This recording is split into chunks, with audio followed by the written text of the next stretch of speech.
I understand textures as an invitation to touch. Touching with hands, touching with eyes, touching even in thoughts.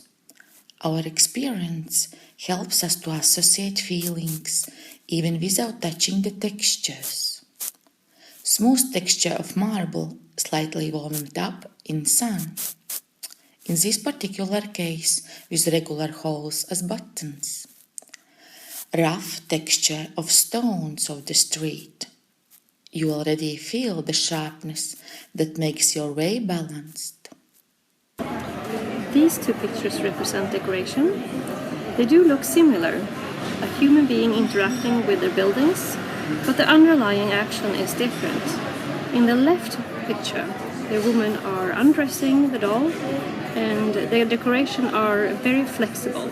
The building has a window that makes the decoration flexible, and you can change it whenever needed. In the picture to the right, the women are restoring to keep the decoration for a longer time. Therefore, these two pictures look similar, but the underlying actions are different. Materials. The window shutters are made of wood. It's a good isolating material, so they are quite functional. They are painted green and look really nice. Another picture. The floor of St. Martin's Cathedral is made of marble. This material is very hard, durable, and looks beautiful. It adds the splendor to the place.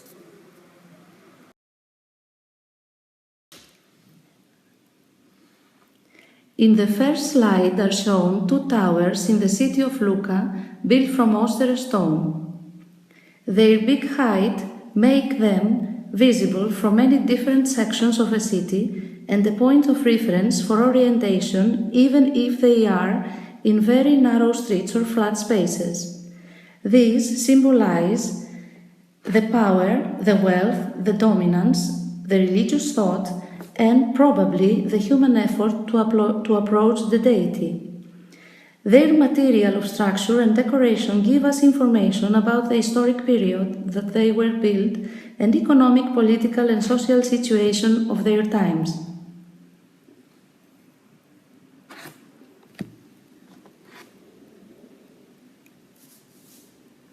In the second slide, we can see a very well-structured cathedral tower in Pisa, made from white marble. For Pisa Tower, we can today understand how a cathedral bell tower can form the identity of the city and the citizens, and also help her future economic development, whatever we interpret the heritage of the tower as very significant for the city environment. Remember, by the way, the Oxford City, which is also called the City of the Towers.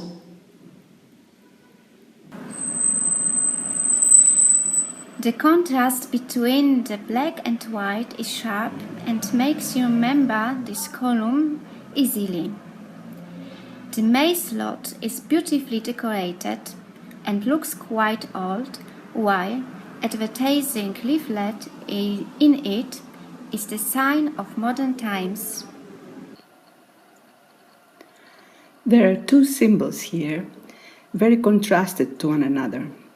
The one on the left, which is a symbol of labyrinth or the way to Jerusalem, is circles one inside the other, each of them denoting stages of development, paths, difficulties to overcome, and things that make a person look inwards for inner strength, for inner resilience to overcome difficulties.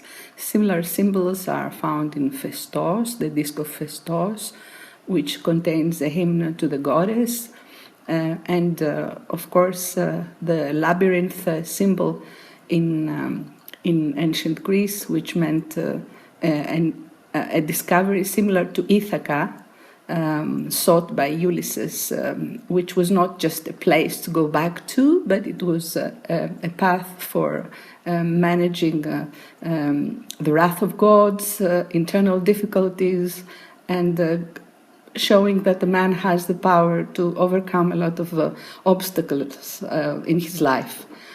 The symbol on the right, the lion, is a symbol of both primal and royal power. So it is addressed outwards to people that one government or an individual wants to rule over, to protect, to feed, or to perhaps to intimidate. This particular lion is one of the symbols found in the facades on some of the buildings. And regarding the buildings of Tuscany, it might have to do with actually the French influence and how the French came to rule after the 15th, 16th century over certain areas, bringing the power of the local symbols down and elevating the lion as a new symbol. But it is the contrast between the two symbols that is quite interesting, actually, because they're quite different from one another.